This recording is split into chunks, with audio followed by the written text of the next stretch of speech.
Hi everybody, this is Marie from the Innovation Group, and welcome to another Emerging Leaders of Gaming webinar brought to you by the Innovation Group and co-produced by the American Gaming Association.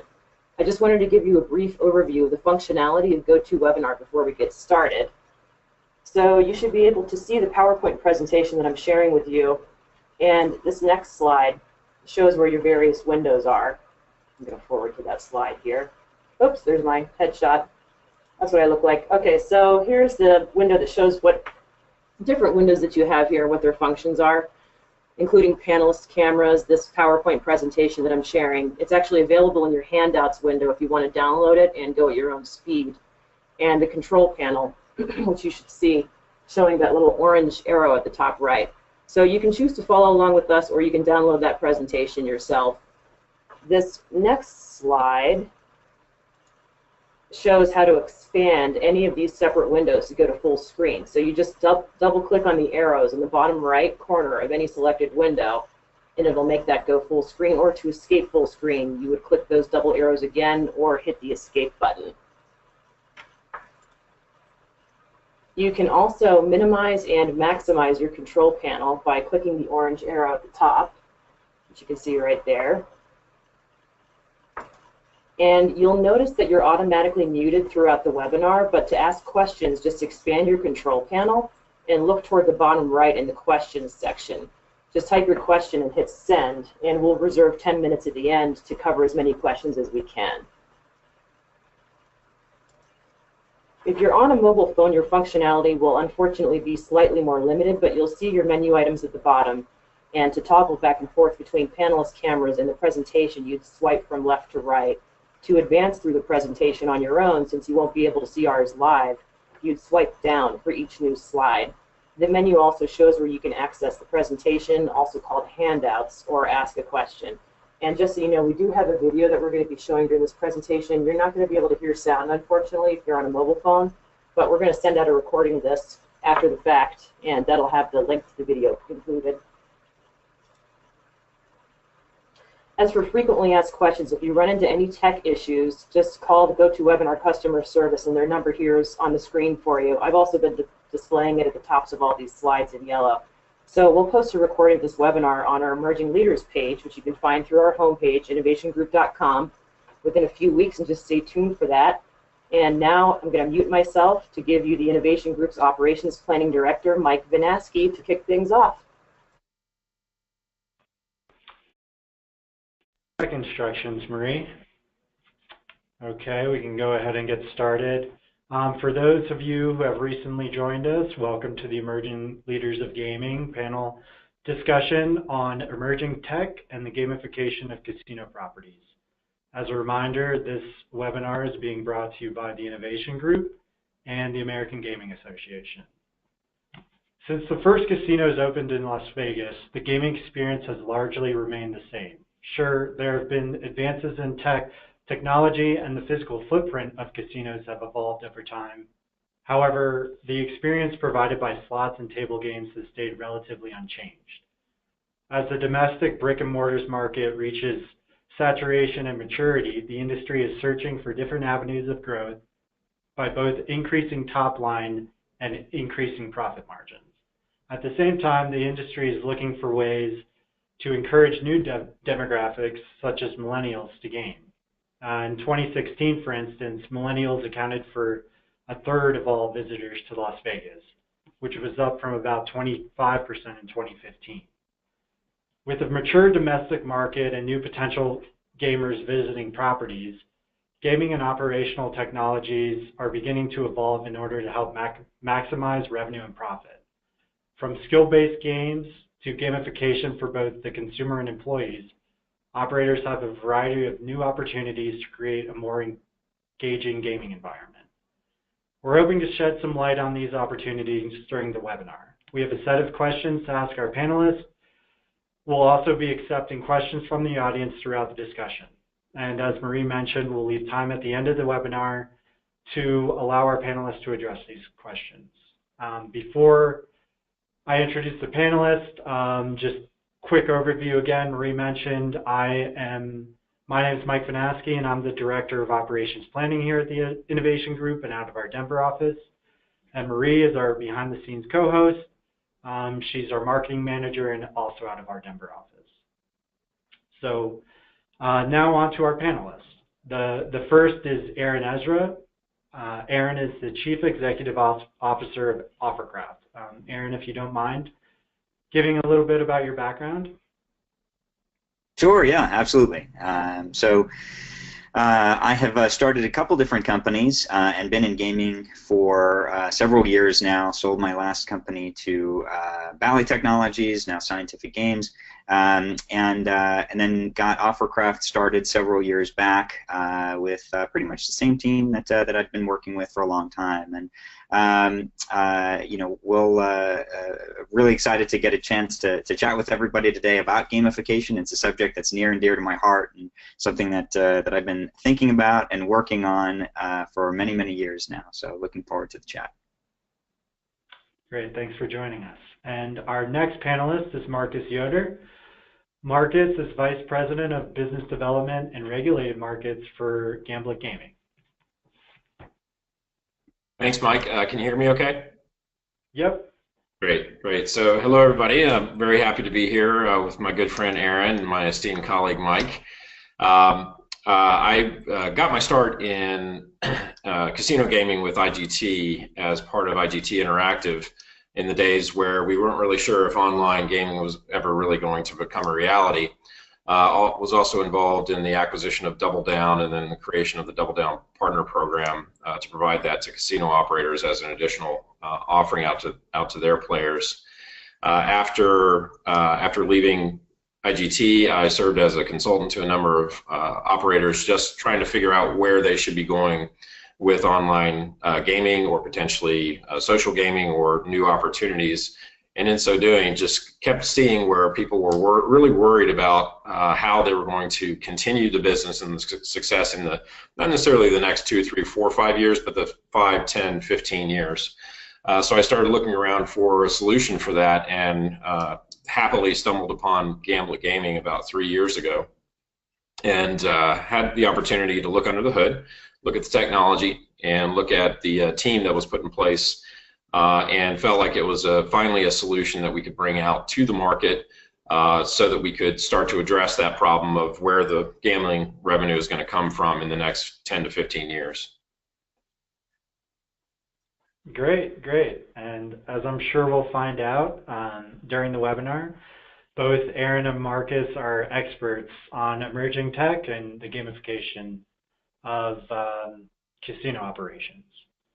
So before we get started, just want to remind attendees again to please remember to submit your questions via the control panel and the questions pane. And feel free to follow along with the slide deck. So we're short on time, so I'll get into the questions. The first question, I'll start with Aaron. How do you define gamification, and how does this topic relate to the gaming industry? Sure, yeah. So gamification is a concept that has been around for several years, and it basically refers to the idea of infusing game dynamics into everyday activities to hopefully inspire certain behaviors. And sometimes gamification refers to the concept of putting in actual games, and other times you're talking about certain game dynamics, things like leaderboards or points or competitive activities, unlocking certain rewards, things like that. And if you think about it, gamification is a pretty natural part of everyday life. Sort of very, very big picture, as a species, human beings are hardwired to love play. It starts when we're babies, and you see a grown-up going and trying to get their little baby to eat food and spooning food in airplane style and trying to make that process into a game. And it goes all the way through to the dynamics that you see out there today, where you have people playing games on their phones nonstop, people playing games in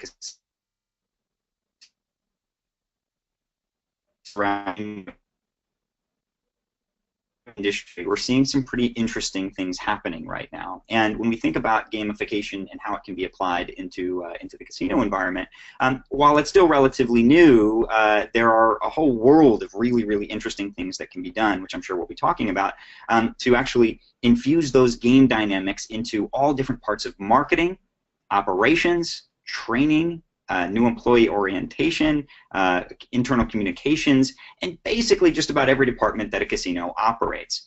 The idea in doing so is that you can take everyday stuff that every business needs to do, everything from sending out an email blast or putting up a social media post, all the way through to evaluations and things like that, and just make those things more fun. And by making things more enjoyable, you're able to actually get more people to do the things that you want them to do. Enjoyability, making something more fun, isn't sort of the goal itself. It's really just the means to an end. But what we've seen for casinos and, frankly, for many, many, many other industries is that by focusing on how to make the mundane stuff or the everyday stuff more enjoyable and more fun, by turning these things into these game-like experiences, you get engagement to go way, way up for both your customers and for your employees. And finally, gamification is just a pretty amazing fit for casinos. Casinos are in the business of creating fun, memorable experiences, and what we try to do at Offercraft is really bring that same spirit of fun to all different aspects of everything that a casino is doing, from the restaurant side to the hotel side to the F&B side and more. Great, great. Marcus, I guess, obviously, I think Aaron did a great job of kind of defining gamification, but do you have anything to add on just how it relates to the gaming industry? Well, I think Aaron actually coined the term, or at least we're going to give him that credit. No, I think everything that Aaron just said, as he is the expert on this, is substantiated across the board. If you look at the area where we take our inspiration from, the games that you play on your mobile casual game, those will range from well-known video games that we can talk about in a little bit to just kind of working out, right? So, for instance, turning your workout process into a competition. There are multiple apps out there that really drive that behavior, and I think that's the key thing that operators have an opportunity in taking advantage of gamification, is to drive that behavior that they're looking for. Either stay one more night at the hotel, or come back in 3 weeks to the casino, or enter this tournament, or visit the restaurant. So I think there's a lot of opportunity there. Great. All right, moving on.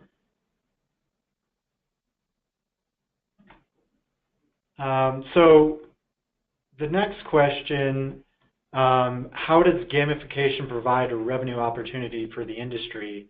I'll start with Aaron on that. And Aaron shared a link with us that I just posted to the chat that everyone should be able to follow, just to see a sample game that Offercraft has produced and supplied to an operator in the industry. Aaron, it's the blackjack games, just so you know, and you can kind of explain the game and use that to kind of support your answer to this question. Sure, yeah. If I'm not mistaken, I believe that's a game we did for Dover Downs.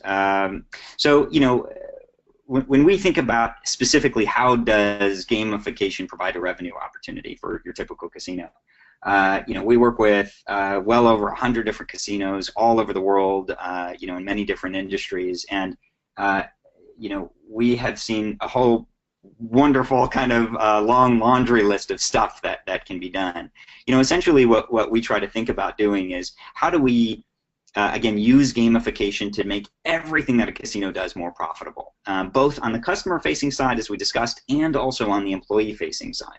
So, for example, that game that you guys are looking at over there is a game that was actually used in order to try to get more people to come in and get book a hotel night, or sign up for their social casino. So we had all sorts of different games you could play. We had leaderboards where people could kind of play against each other, and it was a lot of fun and a big success. Other types of games that we'll put together, just a couple use cases, for instance, we'll do games on social media. So instead of a casino going and posting up a post that says, hey, check out the cool headliner that we have coming up on Friday, we might actually have a game where people can play to win a discount off a ticket for that headliner, or play to win match play, and things like that.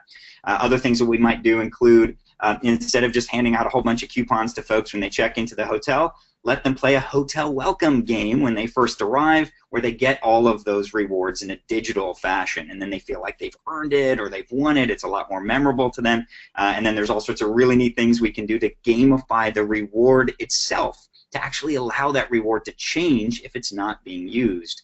We can also do things like in a concert venue, for instance, where everybody's waiting for the big show to start, and they're just kind of sitting around, you're not monetizing that time. We'll often have a big announcement that goes up that says, hey, everybody, let's say it's a Chris Rock show. You want to win front row seats, you want to win a backstage pass, you want to win 2 autographs that we have from Chris Rock, go to this URL right now, play this game to win. So you've got all of these people waiting in the concert who suddenly go on their phone and start playing. We collect all their email addresses, their phone numbers, and then of course most of the people end up winning things like match play to get them to gamble more.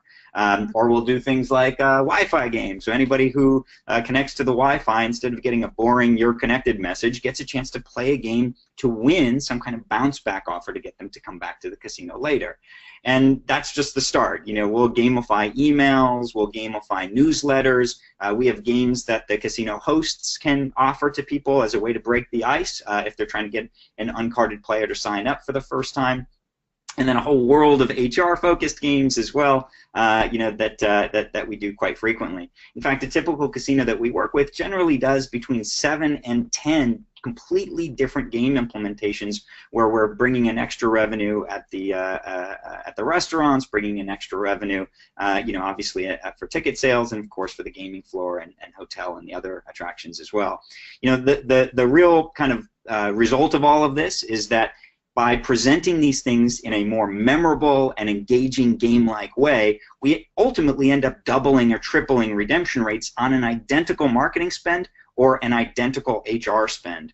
You know, and what we found again and again, which seems to have kind of resonated with some folks when I chatted with them about it, is that one of the best ways to attract gamers is through games. It makes sense, and it actually serves as a natural filter, because if I'm not the kind of person who wants to play one of those games, then chances are when I get that kind of email game, I'm not the kind of person who's necessarily going to gamble, and maybe not the kind of person that the casino necessarily wants. So gamification, we find, increases loyalty, it increases wallet share, and it shows us a world of really, really interesting data insights about how these particular people think based on what kind of game they choose. Are they choosing skill-based or chance-based? And even how they're answering questions and how they're playing the game.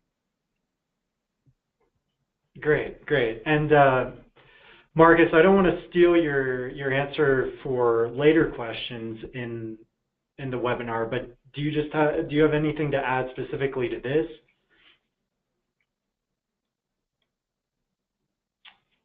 Marcus, I think you're on mute.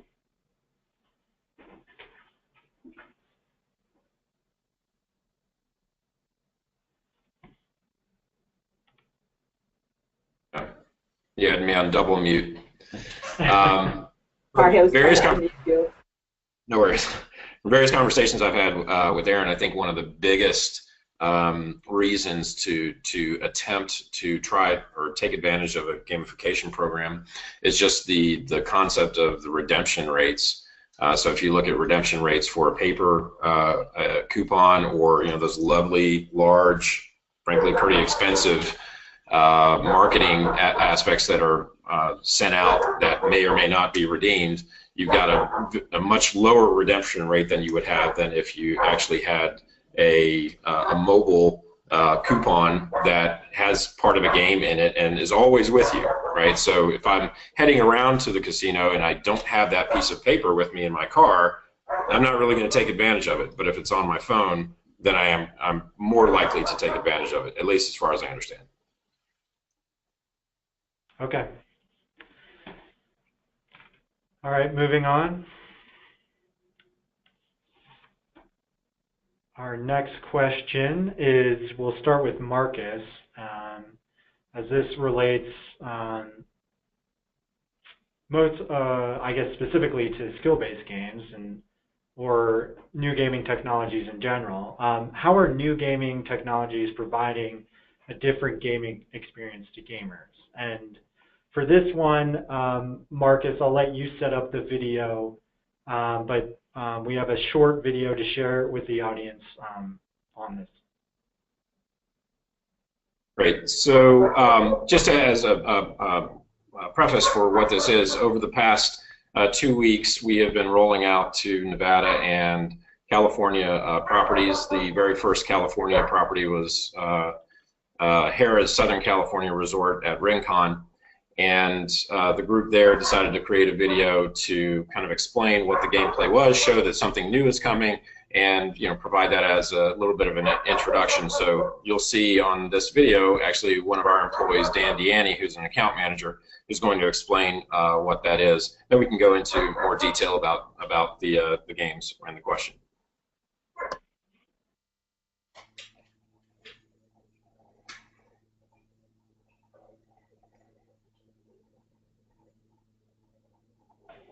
Before you jump back in, Marcus, got some questions just on the specific links that people are trying to access. So attendees, if you just go to the handouts pane of your control panel, you can download the slides and you'll be able to click those links directly then. So that should help everyone access if they haven't been able to access the game from the previous slide or the video. Okay, Marcus, sorry, you can go ahead. Okay, where would you like me to kick off with this? Yeah, I guess just specifically, I guess you can speak to Gamblit, just how Gamblit is providing a new gaming experience to gamers. Okay, sure. So going back to one of your earlier comments about the millennials who are actually showing up in Las Vegas resorts, about a third of visitors are in that millennial age. Other AGA research shows that in that age range, only between 2 and 3% of those individuals actually play a slot game. A few more will play an electronic table game, but other than that, there's really just not a gaming or gambling offering that is really attractive to them. So think of that in mind, and then take a look at the other side, which is what are those people doing naturally day to day, and 35% of their time spent on their phones is actually playing a game. And then you start to subdivide by even smaller age ranges and male, female, and you start to see that there are certain types of games that really start to pop out as being more attractive for a 25-year-old male, a 36-year-old female. And what we're trying to do is basically take the games that people already like to play, and we have a term called gamblify as opposed to gamify, because these are already games. We're just now turning them into gambling games. And so you'll see that from the offering that we're going to put out there are going to be a lot of different types of games that will be out there. You may have a word game similar to a Boggle or Words with Friends that might be more attractive to female, a little bit older. There may be a first-person endless runner game or a first-person zombie shooter game that might skew a little bit more male and younger. And then there are a series of different types of or different ways to create the gamified wagering mechanic. It can be such that you identify that there's a certain goal, and if you strike that goal, then it triggers a wager. Or it could be mission-based. So if you achieve one mission, then maybe you win half your money back. If you achieve 2 missions, you win even money. And if you win 3 missions, which is very, very hard, you double your money, right? So we're gonna work through with regulators, with operators, and with players to figure out what is the right mix of that gambling mechanic associated with each type of game genre. Great. Aaron, anything to add to that? Yeah, I think just on the idea of new gaming technologies and providing different experiences, I think Marcus described their pretty killer solution really well. I would just add just a couple quick things. One is that I think we can increasingly expect to move from sort of a one-size-fits-all gaming experience into increasingly segmented experiences where different, we do this a lot of the time, different folks who are playing games have really, really different reward sets that they can win. And over time, as folks get more ready for it, moving towards more personalized gaming experiences, which is something that, I feel like I'm always trying to push, and then people are like, we're not ready for that, not quite yet. One other thing that a client said to me just a couple weeks ago that I thought was kind of interesting is he said, I think looking forward, today most casinos think about meal-based gaming, where you kind of sit down and have like a big meal. We're going to move more and more towards snack-based gaming, where people are sort of playing little games throughout the course of the day. They're playing another chapter of an episode, or they're playing just a real quick spinning wheel game or something like that. Whether they're on the gaming floor or not on the gaming floor. And so those are some of the different things that I think we can expect to see more of going forward. Yeah, I think to add on top of that, you'll see that, especially when you think about the different segments. So this space should be a bank of standard table games. This space should be the bank of Willy Wonka, if you will. And then this space over here can be something new, which is you just call it new gaming. It doesn't have to be millennial gaming. It doesn't have to be skill-based gaming. It just can be new gaming. Another aspect, and kind of when we start to think about who will play these games, it really isn't an age approach. It's really more of a psychographic, right? So we refer to the people that we've created these games for as tech savvies, right? So they have so much technology coming at them all the time that the beautiful glitz and glitter, I mean, some of these slot machines are just fantastic art pieces, but at the end of the day, you're still just pressing a spin button. And so those tech savvies, they're not impressed by that technology, but they are impressed by potentially improving their winning chances by a little bit of their skill being infused into the outcome. Yeah, and I know we'll touch on this a little later in the webinar, but I think it's safe to say that gaming floors will definitely change in the future as more and more of these products roll out. Moving on, this next question is primarily focused to Marcus, and that's just, how do you gamify existing mobile and PC games? Sure. So I think the core of it is that we've separated different aspects of the game. So we have a game layer, which is the game, and that game doesn't know it's actually a gambling game. It's just doing its thing. So one of the things that we do is we will take existing games and take the exact same game, the exact same code. We don't change anything. And we just say, we put different telemetry points to say, okay, if this happens in the game, tell our game world operating system, which is like a traffic cop, that that's a wager, and go get a wagering outcome from the other system over here. So the other system over here is the real currency operating system. Basically, it's an off-the-shelf random number generator that almost every slot machine uses right now. Runs through a random number generated to get an outcome, and then passes that back through to the traffic cop, which pushes a message back to the game to display something, meaning showing a win or showing money or something like that. It really depends on what the game is. Maybe even after the webinar, we can send you a list of games that we've already gamified, and I can tell you what some of them are right now. Catapult King, which has 70 million downloads already, and about 200,000 people play it. Into the Dead has about 30 million downloads, and about 40,000 people play it every day. And then probably the biggest one is one called Jetpack Joyride, which was created by a studio called Half Brick, that's had 350 million downloads since its inception, and at one point was on 1 out of 5 iPhones on the planet, right? That still has 2 million people who play it every single day.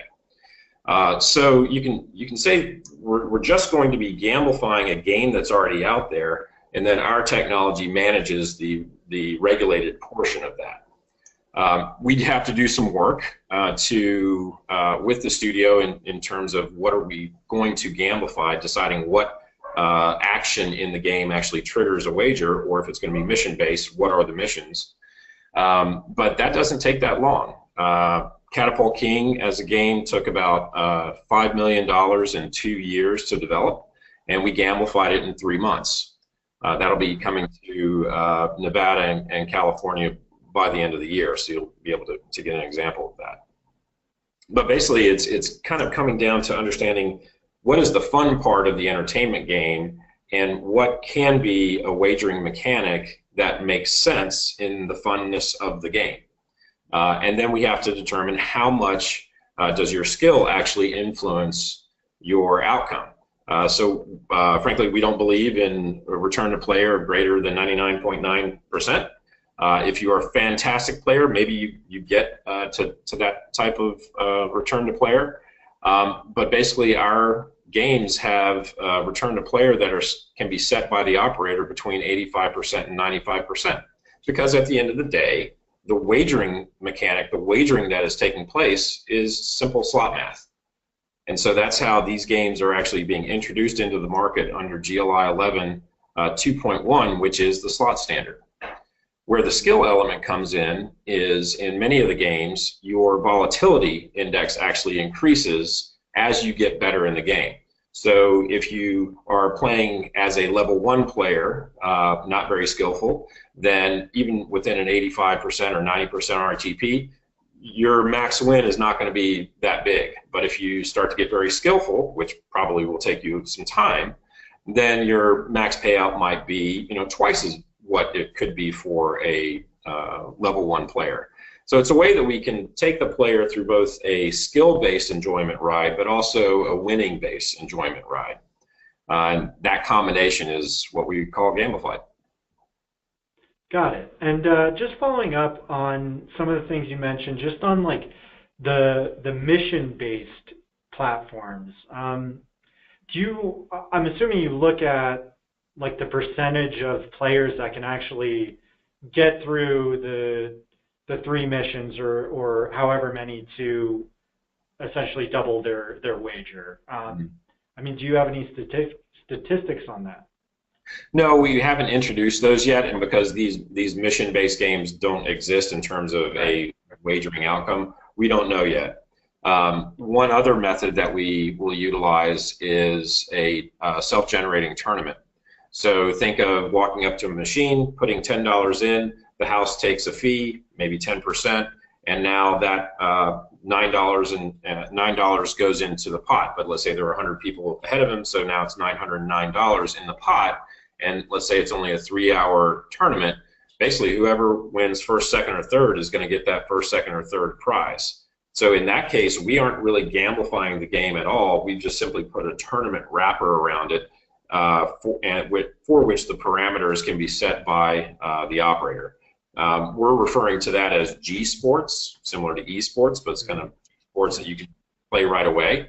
And we think that's a great opportunity, especially as operators start to experiment with hosting esports events, to give something to that esports enthusiast when they come out of the arena all hopped up on what just took place, so that they can actually play as well. Because right now, again, esports, fantastic. If you've got a big enough arena, you get 30,000 paying patrons in there who are going to stay at your hotel and eat at your hotel. More than likely, they're not going to gamble in your casino because there's no game for them to play.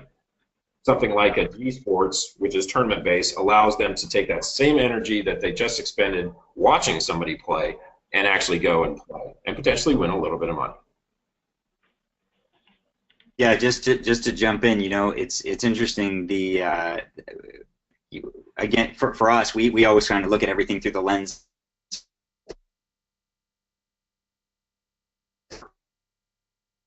Aaron, I think you may have some live and on the customer-facing side for a second. Oh. You wouldn't repeating that last part. Okay, is it clear again? Can you hear? Yeah, you're good. Can you hear or no? All right, great. So I was just saying that I just wanted to jump in on what Marcus had started to say there, where we always think about things on the customer-facing side and then on the employee-facing side. And on both sides of the house, we have a lot of customers that say, look, people want skill-based games. They really enjoy this stuff. And to what you said at the end there, Marcus, on the esports thing, we have a lot of places that will do. We have like a big Australian casino group that we work with, where for all their bars, what they did was on a day when there's a really big match going on, then they have all of these leaderboards on a bunch of the TVs, and everybody gets to pick. We have a pick'em game, so if there's a rugby game on or a football game on or something like that, everyone can go and pick what they think is going to happen, and then you have awards and free beers going out to people who do really well. And then on days when there's not a match, then there's an actual digital rugby game, for instance, that everyone can play on their own phones or on iPads that are there in the bar, or we'll have trivia-based games and all sorts of different things that the folks can do. And then on the employee side as well, there's a whole world of really, really interesting skill-based stuff that we'll do. We do this housekeeping game where there are all these races to see how fast you can clean the room, or we'll do we'll do things like we have a spot the difference game for employees where it shows two pictures of a kitchen, but one of the kitchens has all sorts of things wrong with it. There's garbage that's been left out. The time clock hasn't been plugged in. The person's not wearing the right uniform, and you have to the employee has to spot the difference as fast as they can and understand sort of, oh, these are the things that are wrong in this particular kitchen. And engaging with that kind of material in a more thoughtful way, where you're forced to actually really think about what it is you're doing, and you're not just sort of passively watching a video or reading an article about what it is you're supposed to do, we see retention rates that are like 25 to 35% higher versus other channels. And so both on the customer-facing side and on the employee side, these skill-based games are really, really important. And I think that because more and more folks are kind of growing up playing these sorts of things, we're able to do a lot more with those games. And of course, as the new technologies come out, like virtual reality becoming more prevalent and everything else, that just opens up a whole world of additional opportunities for companies like Gamblit and Offercraft to take advantage of to bring to casinos. It's a great segue to the next question. And we want to make sure we save some time for the audience questions, so we'll try to get through the last few prepared questions we have relatively quickly. So it's obviously still very early stages for skill-based gaming. How do you guys see skill-based games evolving in the future? Aaron, we can start with you. Yeah, I don't have anything to add to what I just said. I think that's basically where I see it going. Yeah. Yeah. Okay. So this is what we think about all the time, right? You have to think of it on a spectrum. So on one side is you're playing a game that the at least gambling outcome is 100% chance, right? Slot game. And you've got another game. Wait, which finger? This one? No. Basically on a spectrum, looking at myself and it's backwards. On the other side of the spectrum, you have 100% skill. For instance, the Borgata's New Jersey, Borgata's Atlantic City basketball tournament. If you were bad at shooting free throws, you were not going to win, right? That's a tournament. So where is it that you can create the most enticing game for a specific type of game, for a specific type of player that's going to get them to play? And by playing, I mean wagering, because you're only able to actually play the game if you submit money into the meter and agree that you are now playing a betting game. So that they enjoy themselves, they want to keep playing, they want to come back, they want to visit the casino, but they feel like they're actually getting something for their time.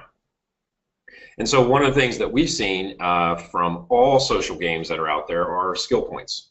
And this is a new currency that you would actually generate based purely on your skill. And so, for instance, that's where you're also able to increase the win feel of players. So I may show up to this game, put $100 in, and I'm playing for 30 minutes. I've actually enjoyed the competition and the action of the entertainment game. And I'm, after half an hour, I'm down $15. I'm like, okay, maybe I'm done with this game. I cash out, and through that game, I've also generated 2,000 skill points. We actually produce a secondary ticket, and we may actually later keep that on the actual game, but that skill point can be used for something.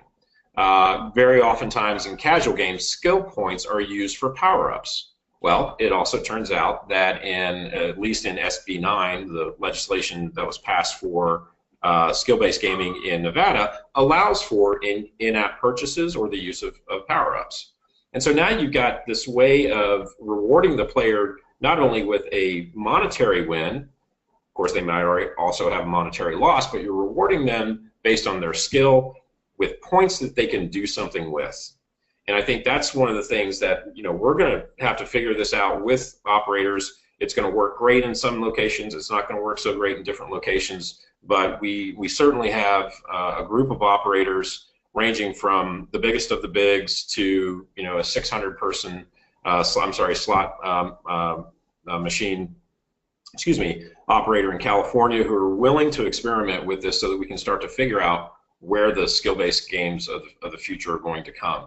I think you'll see it as a mixture of mission-based, triggering wagers by hitting certain things, and then tournaments. I think tournaments will be actually probably one of the bigger leaps forward in skill-based gaming, utilizing some of the existing games that are out there. Great, great. Switching gears a little bit, what are the biggest obstacles to creating a more gamified environment in an industry that's already centered around a gaming experience? Aaron, we'll start with you again. I think it's mostly just a cultural issue. You know, I've sold hundreds of millions of dollars worth of software, and you know, it's interesting to see the things that people push back on, and I think the biggest it really comes down to fear in some cases and laziness in others.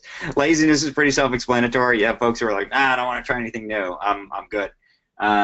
You know, that's always a hard one, but you can sometimes overcome it. And then the other big kind of obstacle to creating these environments is fear. You know, where I can't tell you how many times I've heard people say, like, well, look, we can't have games anywhere other than the gaming floor because that's going to distract people from wanting to play the games where we're making money. So we don't want to do that.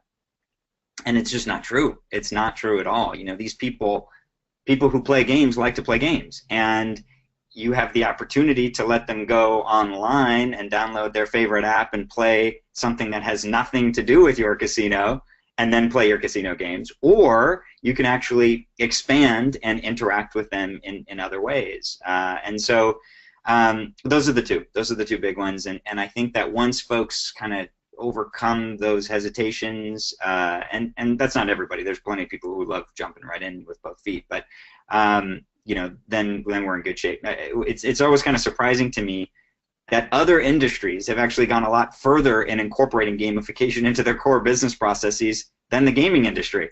That the gaming industry is frequently more nervous about using games when it's been proven time and time again how powerful these things can be. Great. Marcus, anything to add? Yeah, it really just comes down to preparedness for experimentation. I've said that, you know, back in my days at IGT, especially when you're dealing with something that is frankly virtual or software-based, which can be instantiated and then can be taken away. So you're not buying a new casino hall. You're not building new walls, for instance, with what Aaron is putting forward. You're actually just trying something that utilizes the existing infrastructure that you have. Similarly with, you know, trying new games, skill chance hybrid, tech savvy games, however you want to call it, you know, there's a little bit more of a real cost, but again, you don't have to build a new casino to try it. You just have to kind of zhuzh, you know, your machines around a little bit to figure out, okay, how can we make this happen? One of the other aspects of what we're doing is that we can actually place these games in bars, as long as the regulator allows for that. And very often times, because we're providing a table, it is basically generating newfound gaming revenue from square footage that has only been providing food and beverage revenue. You're still going to get food and beverage revenue, but now you're going to add to that same square footage gambling revenue. And so, be willing. It's just more about being ready to experiment, and we'll work with anybody. If it's not working out, we don't want for that to be a bad experience. So guess what? It comes back off the floor. That's pretty standard. Moving on to the next question, Aaron, I know you've touched on this throughout the webinar, but what opportunities does gamification provide outside of just incremental revenue? So I think there's direct revenue, which is what Gamblit is in the business of doing, generating direct revenue from their games, which is obviously wonderful. No one's ever going to say no to that. And then there's all of the idea of amplifying existing channels and also calculating incremental revenue. So certainly, when we think about gamification, we'll think about things like, all right, so let's say I'm sending out a marketing blast to 50,000 people. Normally, I'm going to have, say, a response rate of 35% from that. A lot of casinos would say, hey, that's maybe where we are. When we gamify that, we can spend the exact same amount or less, because oftentimes we can get those things out digitally, and then we can get a redemption rate that's often twice as high. So you end up spending the same amount of money and generating much, much more. On top of that, you end up building up a lot more loyalty to the brand, frankly, because it's really fun. This is like another great experience. You're not saying like, oh, great, what is this new thing that these folks are trying to market to me with. The other thing that we think about a lot, as I mentioned, is on the operations side of a business. So I'll give you a couple quick examples. Like, one of the customers that we work with said, hey, we can't get everybody to punch into the stupid time clock. This is ridiculous. It's so basic. How do we do this? And geez, we're trying to get information out, but during huddles, and we post up, little notices on the cork board near the time clock, and not everybody's seeing them. So we created a game that is literally on a little screen right above the time clock. Everybody who punches into the time clock on time every day that week, on Friday, there's a drawing, and you see what you win, and it showcases the person who won that day. And also on that same screen, we showcase digitally all the important news that those folks need to see for that day.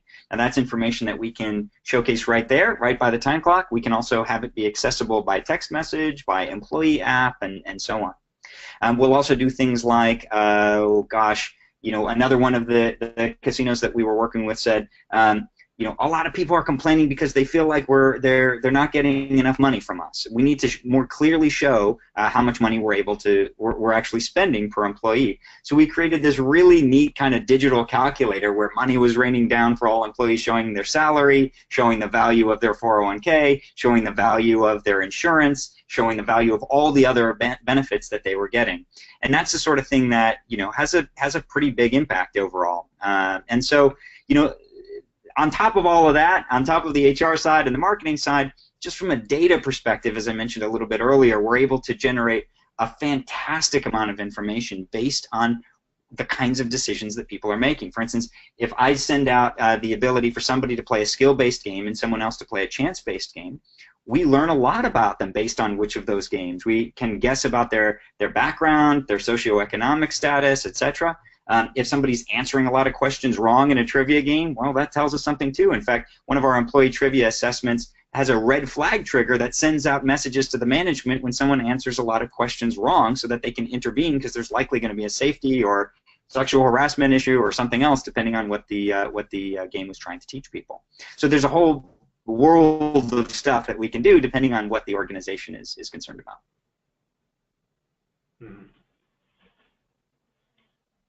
Before we move on, do you have anything to add to that, Marcus? No, I think you covered it, obviously, very extensively. All right, so this is our final prepared question. Then we'll get to the audience questions, which there's actually quite a few, so we'll get to as many as possible. So what are your thoughts on the evolution of gaming floors and gaming properties? What do you guys think they'll look like in 5 years and 10 years? And this actually ties into one of the audience questions.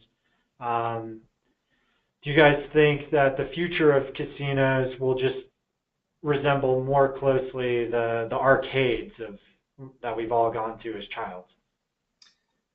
I think you might be able to characterize it as you may see it more like an amusement park, right? Mm-hmm. Where you have this land and that land and another land and maybe a massive food court in the middle. I don't know. But you're going to have some people who really just, they want to chill out and be on the merry-go-round, and that's fine. And there are others who want to go on the most horrifying roller coaster that you can find, and that's fine as well. But they both paid money to get into the park, and you want them both there. And so you need to think about how you're going to provide a very broad age range, 21, and as we all now live older, through into who knows, into the 80s and 90s. But what I don't think that you can expect is that when a person who is 35, who's never been on a slot before and has no interest in it, already is pretty good at Call of Duty, when they turn 55 or 60, they're not all of a sudden going to want to play a slot game. I would add that, I think at its core, for gaming properties in general, people go there to have fun. You're going there to have an experience. You're going with your friends at a bachelor party. You're going with your spouse for a night out. You're going with your old friend who you haven't seen for a long time, or you're just going to kill a little time before you have to head out somewhere else. And so it's really, really important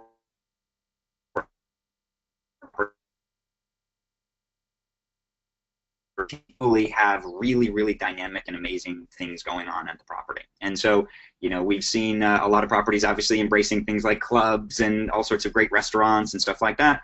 That's obviously becoming a really big a piece of a lot of these groups' business. In fact, in some cases, it's even more than the gaming revenue they're bringing in, although that's not the norm.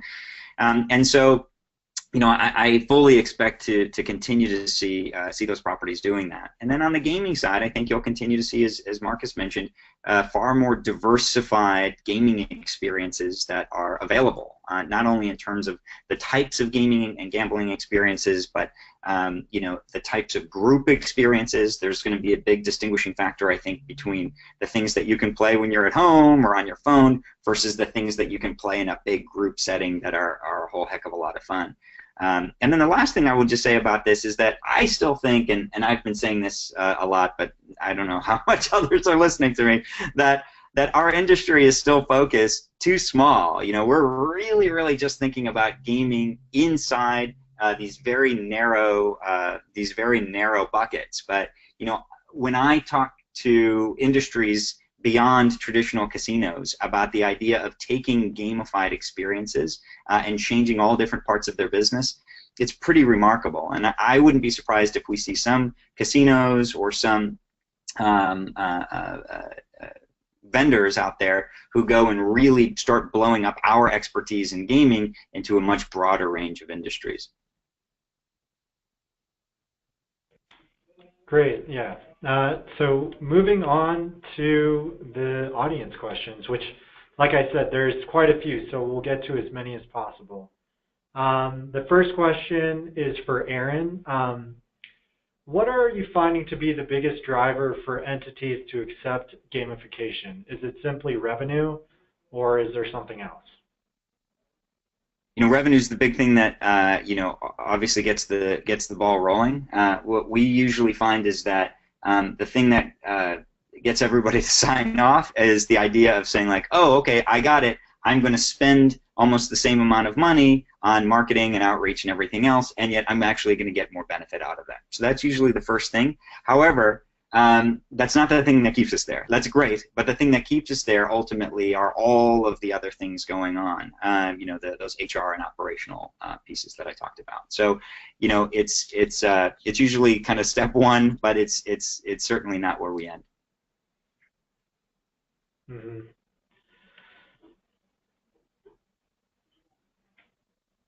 So the next question for Marcus. Has Gamblit started working to gamify any sports video games such as FIFA or Madden? And what are the challenges that Gamblit faces working with those games? Well, I think you could look at our first gamification of kind of not necessarily head-to-head, but competitive game is Road Redemption, and our approach there is really to make that into a tournament game. There's really no issues in terms of also gamifying a head-to-head game, because you could think of it as anytime you score a goal, or anytime you take a ball away from a competing player, or anytime you can do a bicycle kick, that we just say that, okay, that's the trigger for a wager, that it's just going to go get a slot math outcome and return it, right? And then maybe you increase your return to player, or your volatility, by actually doing 2 flips, because you more have better dexterity. So there's really no limit and no difficulty in it. Very specifically, Electronic Arts, they're watching and they're interested, but they want to see some results from us first, and so we intend to provide that. Okay. Aaron, the next question's for you. Any thoughts about gamification products closer to sports betting or picking? Oh yeah, it's very big, especially in a bar environment. We can actually set that up so that we can allow for picks across almost all major sports that are out there, not only in terms of who's winning, but how certain players will be performing. It's a great way to engage people. We've done it for MMA, we've done it for baseball, football, basketball, the usual suspects, tennis. The other thing that's kind of interesting, and we're seeing this more with some of our clients in Africa and Europe, is it's a really great way to introduce people to the idea of actual for money sports betting when you let people do it in a sort of freebie environment first. And so we've been seeing a lot of success in doing that, because a lot of times what we'll do is we'll let people play that way. They'll actually do pretty well, they'll win things, but they can only redeem those credits once they get into the actual wager-based environment. So I think that's going to continue to be a huge one going forward. Okay, and then we have time for one last question, and it's directed towards Marcus. Have there been any attempts to incorporate like virtual reality into the skill-based games yet? Yeah, we actually showed that at G2E this year, and we have created a product called the Virtual Reality Sphere, and it will first start out with a commercial version, which is literally like just a really big arcade game. There's a panel, you put money in, you choose how long you want to play, that costs different amounts, and you play your game and you get some fun out of it, and that's it. Think of that as 100% hold for the casino. But a player may only play that once, $10 for 5 minutes, all right, that's good, I did that. Whereas we think the tournament-based approach around virtual reality games, where there's a leaderboard, there is a pot, player puts in $10, house takes $1, $9 goes to the pot, and then at the end of 3 hours or however long you set it, you've got that winning structure. With that, if you got into second place after putting in $40 and you got bumped down to fourth, you're probably going to put another $10 in to see if you can get back into the running. So we think virtual reality is going to have a fantastic opportunity in the casino. Again, I wouldn't plop it down next to a whole bank of kitty glitter. You might want to put it in a new gaming zone, or if you have, for instance, MGM has their level up area, which I've been to several times. It's a lot of fun, and there are a lot of different things to do. That would be a perfect place to put it. I also just want to add that both Marcus and I would love to chat with the rest of you, since we're not getting to all of the questions. So please feel free to reach out to me directly, and Marcus, I'm sure you'd love to hear from folks as well. Absolutely. I don't know, Mike, do you have our contact information that you can showcase for folks? Yeah. We'll definitely share the contact information for both Marcus and Aaron to everyone that even registered, not only attendees. So please be on the lookout in your emails for that. Yeah, I'll make sure I get out a document with your guys' contact information, and I'll get you a list of all the questions we didn't get a chance to cover, so everybody will be covered. Oh, great. Okay. Excellent. Yeah, so we have a few requests for our attendees before we sign off, but first we want to thank Aaron and Marcus for taking the time to impart some of their knowledge with us. And also thanks to Marie for ensuring that this webinar ran smoothly. Attendees, please be sure to visit theinnovationgroup.com for more information on the emerging leaders and our firm. And please follow us on social media. Thanks Marcus, to everyone for joining today, and we hope it was an informative and insightful hour for you all. Yeah, I was just going to say also the same that Mike said. Thank you guys so much, Marcus and Aaron, for joining us today. I thought this was great. Of course. Well, thank you. Thanks for your time.